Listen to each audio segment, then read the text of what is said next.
ವಿಶ್ವದ ದೊಡ್ಡಣ್ಣನಿಗೆ ಆರ್ಥಿಕ ಸಂಕಷ್ಟ. ಅಮೆರಿಕ ಸರ್ಕಾರ ಫುಲ್ ಶಟ್ಡೌನ್. ಟ್ರಂಪ್ ಎಡವಟ್ಟು ಬೊಕ್ಕಸಕ್ಕೆ ಬೀಗ.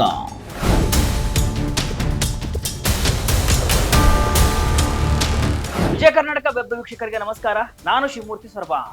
ವಿಶ್ವದ ದೊಡ್ಡಣ್ಣ ಅಮೆರಿಕ ಇದೀಗ ಹಿಂದೆಂದೂ ಕಾಣದ ಆರ್ಥಿಕ ಮತ್ತು ರಾಜಕೀಯ ಬಿಕ್ಕಟ್ಟಿಗೆ ಸಿಲುಕಿದೆ.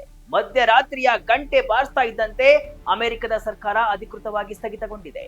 ಆಡಳಿತಾರೂಢ ರಿಪಬ್ಲಿಕನ್ ಪಕ್ಷ ಮತ್ತು ವಿರೋಧ ಪಕ್ಷವಾದ ಡೆಮೊಕ್ರಾಟ್ಗಳ ನಡುವಿನ ಹಗ್ಗ ಜಗ್ಗಾಟ ತಾರಕಕ್ಕೇರಿದ್ದು ಯಾವುದೇ ಒಪ್ಪಂದಕ್ಕೆ ಬರಲು ವಿಫಲರಾದ ಪರಿಣಾಮ ಸರ್ಕಾರದ ಬೊಕ್ಕಸಕ್ಕೆ ಬೀಗ ಬಿದ್ದಿದೆ. ಕಳೆದ 7 ವರ್ಷಗಳಲ್ಲಿ ಇದೇ ಮೊದಲ ಬಾರಿಗೆ ಅಮೆರಿಕ ಇಂತಹ ಗಂಭೀರ ಪರಿಸ್ಥಿತಿಯನ್ನ ಎದುರಿಸ್ತಾ ಇದೆ. ಈ ಹಿಂದೆ 2018ರಲ್ಲಿ ಡೊನಾಲ್ಡ್ ಟ್ರಂಪ್ ಅವರ ಅಧಿಕಾರ ಅವಧಿಯಲ್ಲಿಯೇ 35 ದಿನಗಳ ಕಾಲ ಕೊನೆಯ ಬಾರಿ ಶಟ್ ಡೌನ್ ಸಂಭವಿಸಿತ್ತು. ಈಗ ಎಷ್ಟು ದಿನ ಈ ಶಟ್ ಡೌನ್ ಇರಲಿದೆಯೋ ಎಂಬುದು ಯಾರಿಗೂ ಗೊತ್ತಿಲ್ಲ. ಕ್ಯಾಪಿಟಲ್ ಹಿಲ್ನ ಒಳಗೆ ಯಾರಿಗೂ ಮುಂದೇನಾಗಲಿದೆ ಎಂಬ ಅರಿವಿಲ್ಲ. ಈ ಅನಿರೀಕ್ಷಿತ ಬೆಳವಣಿಗೆಯಿಂದ ಸುಮಾರು 7.5 ಲಕ್ಷಕ್ಕೂ ಹೆಚ್ಚು ಸರ್ಕಾರಿ ನೌಕರರ ಭವಿಷ್ಯ ಅತಂತ್ರವಾಗಿದ್ದು ಅಮೆರಿಕಾದಾದ್ಯಂತ ಆತಂಕದ ಕಾರ್ಮೋಡ ಕವಿದಿದೆ. ಏನಿದು ಸರ್ಕಾರದ ಶಟ್ ಡೌನ್ ಅಂದ್ರೆ ಹೇಗಿರುತ್ತೆ, ಏನೆಲ್ಲ ಆಗುತ್ತೆ ಎಂಬುದನ್ನ ಈ ವಿಡಿಯೋದಲ್ಲಿ ಡೀಟೇಲ್ ಆಗಿ ನೋಡೋಣ ಬನ್ನಿ. ಹೌದು, ಅಮೆರಿಕದಲ್ಲಿ ಈಗ ಎಲ್ಲವೂ ಸರಿ ಇಲ್ಲ. ಹಣಕಾಸಿನ ವಿಚಾರಕ್ಕೆ ಸಂಬಂಧಿಸಿದಂತೆ ಭಿನ್ನಮತದ ಕಾರಣ ಅಮೆರಿಕ ಸರ್ಕಾರ ಶಟ್ ಡೌನ್ ಆಗಿದೆ. ಆರೋಗ್ಯ ಸೇವೆಗೆ ಸಂಬಂಧಿಸಿದ ಬೇಡಿಕೆಗಳು ಈ ಬಿಕ್ಕಟ್ಟಿನ ಮೂಲ ಕೇಂದ್ರ ಬಿಂದುಗಳಾಗಿವೆ.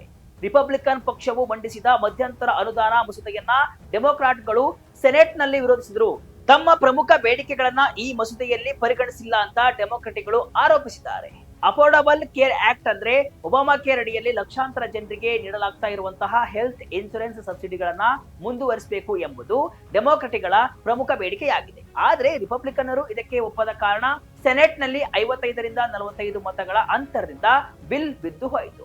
ಇದರ ಪರಿಣಾಮವಾಗಿ ಆಡಳಿತ ಕಾರ್ಯನಿರ್ವಹಣೆಗೆ ಸರ್ಕಾರದ ಬಳಿ ಹಣವಿಲ್ಲದೆ ಬುಧವಾರ ಮಧ್ಯರಾತ್ರಿ 12:01ಕ್ಕೆ ಅಧಿಕೃತವಾಗಿ ಶಟ್ ಡೌನ್ ಘೋಷಿಸಲಾಯಿತು. ಟ್ರಂಪ್ ಬೆದರಿಕೆ, ನೌಕರರಲ್ಲಿ ಹೆಚ್ಚಿದ ಆತಂಕ. ಡೆಮೊಕ್ರಾಟ್ಗಳನ್ನ ತೆಗೆಯುತ್ತೇನೆ ಎಂದ ಟ್ರಂಪ್. ಇನ್ನು ಈ ರಾಜಕೀಯ ಬಿಕ್ಕಟ್ಟನ್ನ ಶಮನಗೊಳಿಸುವ ಬದಲು ಅಧ್ಯಕ್ಷ ಡೊನಾಲ್ಡ್ ಟ್ರಂಪ್ ಅವರು ಪರಿಸ್ಥಿತಿಯನ್ನ ಮತ್ತಷ್ಟು ಜಟಿಲಗೊಳಿಸಿದ್ದಾರೆ. ಶಟ್ ಡೌನ್ ಆದ್ರೆ ಹಲವಾರು ಸರ್ಕಾರಿ ನೌಕರರನ್ನ ಶಾಶ್ವತವಾಗಿ ವಜಾಗೊಳಿಸಬಹುದು ಅಂತ ಅವರು ವಾರ್ನಿಂಗ್ ನೀಡಿದ್ದಾರೆ. ಶಟ್ ಡೌನ್ ಕಾರಣಕ್ಕೆ ನಾವು ಅನೇಕ ಜನರನ್ನ ಕೆಲಸದಿಂದ ತೆಗೆದು ಹಾಕ್ತೇವೆ, ಅವರಲ್ಲಿ ಹೆಚ್ಚಿನವರು ಡೆಮೊಕ್ರಾಟಿಗಳಾಗಿರುತ್ತಾರೆ ಅಂತ ಟ್ರಂಪ್ ಹೇಳಿರುವುದು ತೀವ್ರ ವಿವಾದಕ್ಕೆ ಕಾರಣವಾಗಿದೆ. ಸಾಮಾನ್ಯವಾಗಿ ಶಟ್ ಡೌನ್ ಸಮಯದಲ್ಲಿ ನೌಕರರನ್ನ ತಾತ್ಕಾಲಿಕವಾಗಿ ವೇತನ ರಹಿತ ರಜೆಯ ಮೇಲೆ ಕಳುಹಿಸಲಾಗುತ್ತೆ.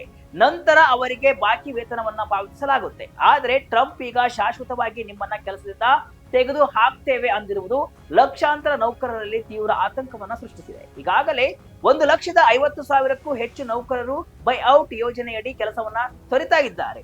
ಇದು ಕಳೆದ 80 ವರ್ಷಗಳಲ್ಲಿ ಅತಿ ದೊಡ್ಡ ನಿರ್ಗಮನವಾಗಿದೆ. ಸರ್ಕಾರ ಶಟ್ ಡೌನ್ ಆದಾಗ ಏನೆಲ್ಲ ಇರುತ್ತೆ?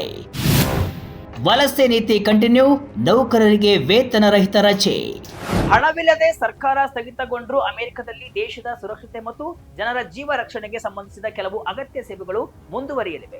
ಕಾನೂನಿನ ಪ್ರಕಾರ ಅಗತ್ಯ ಸೇವೆಗಳ ನೌಕರರು ಕೆಲಸವನ್ನ ಮಾಡಲೇಬೇಕು. ಆದ್ರೆ ಅವರಿಗೆ ಶಟ್ ಡೌನ್ ಮುಗಿಯುವವರೆಗೂ ವೇತನ ಸಿಗುವುದಿಲ್ಲ. ಸೇನಾ ಸಿಬ್ಬಂದಿ, ಗಡಿ ಭದ್ರತಾ ಪಡೆ ಮತ್ತು ಕಾನೂನು ಜಾರಿ ಸಂಸ್ಥೆಗಳು ಕರ್ತವ್ಯದಲ್ಲಿ ಇರ್ತಾರೆ. ಆಸ್ಪತ್ರೆಗಳಲ್ಲಿನ ವೈದ್ಯಕೀಯ ಆರೈಕೆ ಮತ್ತು ಏರ್ ಟ್ರಾಫಿಕ್ ಕಂಟ್ರೋಲ್ ಮುಂದುವರಿಯುತ್ತೆ. ಸಾಮಾಜಿಕ ಭದ್ರತೆ ಮತ್ತು ಮೆಡಿಕೇರ್ ಚೆಕ್ಗಳನ್ನ ಫಲಾನುಭವಿಗಳಿಗೆ ಕಳಿಸಲಾಗುತ್ತೆ. ನಾಸಾದ ಬಾಹ್ಯಾಕಾಶ ಯೋಜನೆಗಳು ಮತ್ತು ಅಧ್ಯಕ್ಷ ಟ್ರಂಪ್ ವಲಸೆ ನೀತಿಗೆ ಸಂಬಂಧಿಸಿದಂತೆ ಕಾರ್ಯಗಳು ಮುಂದುವರಿಯಲಿವೆ. ಆದ್ರೆ ಅಗತ್ಯವಲ್ಲದ ಎಂದು ಪರಿಗಣಿಸಲಾದ ಸುಮಾರು 7,50,000 ನೌಕರರನ್ನ ವೇತನ ರಹಿತ ಕಡ್ಡಾಯ ರಜೆಯ ಮೇಲೆ ಮನೆಗೆ ಕಳಿಸಲಾಗ್ತಾ ಇದೆ. ಶಿಕ್ಷಣ ಇಲಾಖೆಯ 90% ಸಿಬ್ಬಂದಿ ರಜೆಯಲ್ಲಿರ್ತಾರೆ. ರಾಷ್ಟ್ರೀಯ ಉದ್ಯಾನವನಗಳು ಮತ್ತು ಸ್ಮಿಥ್ಸೋನಿಯನ್ ವಸ್ತು ಸಂಗ್ರಹಾಲಯಗಳು ಸಂಪೂರ್ಣವಾಗಿ ಮುಚ್ಚಲ್ಪಡುತ್ತವೆ. ಸಣ್ಣ ಉದ್ಯಮಗಳಿಗೆ ನೀಡುವ ಸಾಲ ಸ್ಥಗಿತಗೊಳ್ಳಲಿದೆ. ಆಹಾರ ನೆರವು ಕಾರ್ಯಕ್ರಮಗಳು, ವಿದ್ಯಾರ್ಥಿ ವೇತನ ವಿತರಣೆ ಮತ್ತು ಆಹಾರ ತಪಾಸಣಾ ಕಾರ್ಯಗಳಿಗೆ ಅಡ್ಡಿಯಾಗಲಿದೆ. ದೇಶದ ಆರ್ಥಿಕತೆಯ ಪ್ರಮುಖ ಸೂಚಕವಾದ ಕಾರ್ಮಿಕ ಇಲಾಖೆಯ ಮಾಸಿಕ ನಿರುದ್ಯೋಗ ವರದಿ ಕೂಡ ಪ್ರಕಟವಾಗಲ್ಲ.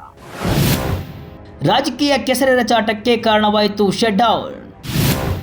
ಅಮೆರಿಕದಲ್ಲಿ ಯಾವಾಗ ಶಟ್ ಡೌನ್ ಕಂಪ್ಲೀಟ್? ಇನ್ನು ಅಮೆರಿಕದ ಈ ಪರಿಸ್ಥಿತಿ ಈಗ ರಾಜಕೀಯ ಕೆಸರೆರಚಾಟಕ್ಕೆ ಕಾರಣವಾಗಿದೆ. ಸೆನೆಟ್ನ ಡೆಮೊಕ್ರಾಟಿಕ್ ನಾಯಕ ಚಕ್ ಶೂಮರ್ ರಿಪಬ್ಲಿಕನ್ನರ್ ದಬ್ಬಾಳಿಕೆ ಮತ್ತು ಬೆದರಿಸುವ ತಂತ್ರದ ಮೂಲಕ ನಮ್ಮನ್ನ ಬಗ್ಗಿಸಲು ನೋಡ್ತಿದ್ದಾರೆ. ಈ ಬಿಕ್ಕಟ್ಟನ್ನ ಬಗೆಹರಿಸಬಲ್ಲ ಏಕೈಕ ವ್ಯಕ್ತಿ ಅಧ್ಯಕ್ಷ ಡೊನಾಲ್ಡ್ ಟ್ರಂಪ್ ಮಾತ್ರ ಅಂತ ಆರೋಪಿಸಿದ್ದಾರೆ. ಮತ್ತೊಂದೆಡೆ ರಿಪಬ್ಲಿಕನ್ ನಾಯಕ ಜಾನ್ ಥೂನ್ ಡೊನಾಲ್ಡ್ ಟ್ರಂಪ್ ಅವರ ಪ್ರತಿಯೊಂದು ನಡೆಯನ್ನ ವಿರೋಧಿಸುವ ಎಡಪಂಥೀಯರ ಹಠಮಾರಿತನದಿಂದಾಗಿ ಅಮೆರಿಕದ ಜನರಿಗೆ ಈ ಶಿಕ್ಷೆಯನ್ನ ನೀಡಲಾಗ್ತಿದೆ ಅಂತ ತಿರುಗೇಟನ್ನ ನೀಡಿದ್ದಾರೆ. ಈ ವಾಕ್ ಸಮರವನ್ನ ನೋಡಿದ್ರೆ ಸದ್ಯಕ್ಕೆ ಬಿಕ್ಕಟ್ಟು ಶಮನಗೊಳ್ಳುವ ಯಾವುದೇ ಲಕ್ಷಣಗಳು ಕಾಣಿಸ್ತಾ ಇಲ್ಲ. ಹೌಸ್ ಆಫ್ ರೆಪ್ರೆಸೆಂಟೇಟಿವ್ ಅಧಿವೇಶನದಲ್ಲಿಲ್ಲ ಮತ್ತು ಎರಡು ಪಕ್ಷಗಳ ನಡುವೆ ರಾಜ್ಯ ಸಂಧಾನದ ಮಾತುಕತೆಗಳು ನಡೀತಾ ಇಲ್ಲ. ಈ ವಾರಾಂತ್ಯದಲ್ಲಿ ಮತ್ತೊಮ್ಮೆ ಪ್ರಯತ್ನಿಸುವುದಾಗಿ ರಿಪಬ್ಲಿಕನ್ನರು ಹೇಳ್ತಿದ್ರು ಕೂಡ ಹೆಲ್ತ್ ಸರ್ವಿಸಸ್ ಸಬ್ಸಿಡಿಗಳ ವಿಷಯದಲ್ಲಿ ಎರಡು ಪಕ್ಷಗಳು ತಮ್ಮ ಪಟ್ಟು ಸಡಿಸಿಲುವಂತೆ ಕಾಣ್ತಾ ಇಲ್ಲ. ಸೆಟ್ ಡೌನ್ ಮುಗಿಬೇಕಂದ್ರೆ ಕಾಂಗ್ರೆಸ್ನ ಎರಡು ಸದನಗಳು ಅಂದ್ರೆ ಹೌಸ್ ಮತ್ತು ಸೆನೆಟ್ ಮತ್ತು ಅಧ್ಯಕ್ಷರ ನಡುವೆ ಒಮ್ಮತದ ಅಗತ್ಯವಿದೆ. ಉನ್ನತ ಮಟ್ಟದ ಮಾತುಕತೆ ಬಳಿಕ ಹಣಕಾಸು ಮಸೂದೆಗೆ ಎಲ್ಲರೂ ಕೂಡ ಸಹಿ ಹಾಕಿದಾಗ ಮಾತ್ರ ಸರ್ಕಾರಿ ಕಚೇರಿಗಳು ಮತ್ತೆ ಪೂರ್ಣ ಪ್ರಮಾಣದಲ್ಲಿ ಕಾರ್ಯವನ್ನ ನಿರ್ವಹಿಸಲು ಪ್ರಾರಂಭಿಸುತ್ತವೆ. ಅಮೆರಿಕದಲ್ಲಿ ಶಟ್ ಡೌನ್ ಸಂಭವ ಯಾಕೆ? ಅಮೆರಿಕದ ರಾಜಕೀಯಕ್ಕೆ ಇಡೀ ದೇಶ ಬಲೆ. ಓಕೆ, ಇಲ್ಲಿಯವರೆಗೂ ಈಗಿನ ಪರಿಸ್ಥಿತಿಯನ್ನ ನೋಡಿದ್ರಿ. ಈಗ ಸ್ವಲ್ಪ ಅಮೆರಿಕದ ಶಟ್ ಡೌನ್ ಇತಿಹಾಸವನ್ನ ನೋಡಿಬಿಡೋಣ.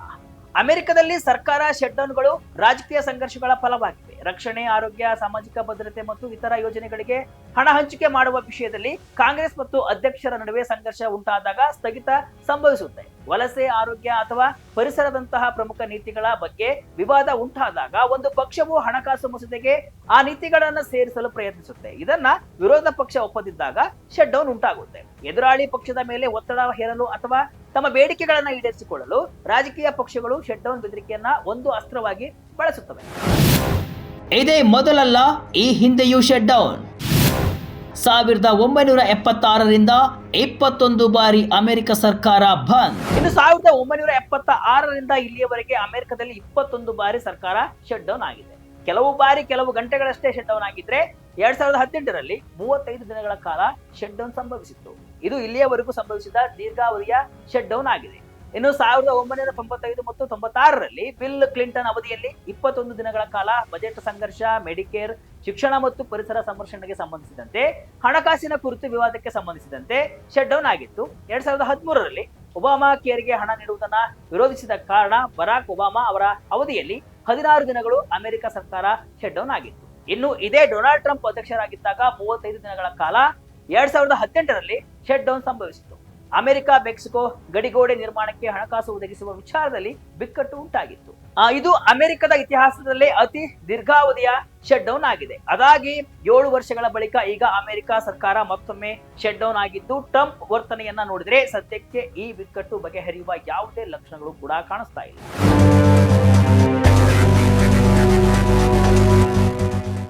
ಒಟ್ಟಿನಲ್ಲಿ ವಿಶ್ವದ ದೊಡ್ಡಣ್ಣ ಎನಿಸಿಕೊಳ್ಳುವಂತಹ ಅಮೆರಿಕದಲ್ಲಿ ಈಗ ರಾಜಕೀಯ ಕಾರಣದಿಂದಾಗಿ ಆಡಳಿತ ಯಂತ್ರವೇ ಸ್ಥಗಿತಗೊಂಡಿದೆ. ಇದು ಕೇವಲ ರಾಜಕೀಯ ಬಿಕ್ಕಟ್ಟಾಗಿ ಉಳಿದಿಲ್ಲ, ಬದಲಾಗಿ ಲಕ್ಷಾಂತರ ನೌಕರರ ಜೀವನ ಮತ್ತು ದೇಶದ ಆರ್ಥಿಕತೆಯ ಮೇಲೆ ನೇರ ಪರಿಣಾಮ ಬೀರ್ತಾ ಇದೆ. ಒಂದು ಬಿಲ್ ಪಾಸ್ ಆಗಿಲ್ಲ ಅಂತ ಈ ರೀತಿ ಸರ್ಕಾರವೇ ಶಟ್ ಡೌನ್ ಆಗುತ್ತೆ ಅಂದ್ರೆ ನಮ್ಮ ಭಾರತವೇ ಬೆಸ್ಟ್ ಅಲ್ವಾ? ಅಮೆರಿಕದಲ್ಲಿ ಈ ರಾಜಕೀಯ ಯಾವಾಗ ಕೊನೆಗೊಳ್ಳುತ್ತೆ ಎಂಬುದನ್ನ ಕಾದು ನೋಡ್ಬೇಕಿದೆ. ಇದಿಷ್ಟು ಇವತ್ತಿನ ವಿಶೇಷ. ಇದೇ ರೀತಿಯ ಹಲವು ವಿಶ್ಲೇಷಣೆ, ಮಾಹಿತಿ ಅಷ್ಟೇ ಅಲ್ಲ, ಮನರಂಜನೆಯ ವಿಡಿಯೋಗಳಿಗಾಗಿ ವಿಜಯ ಕರ್ನಾಟಕ ವೆಬ್ಸೈಟ್, ಫೇಸ್ಬುಕ್ ಹಾಗೂ ಯೂಟ್ಯೂಬ್ ಪೇಜ್ ಅನ್ನ ಫಾಲೋ ಮಾಡಿ. ಧನ್ಯವಾದಗಳು.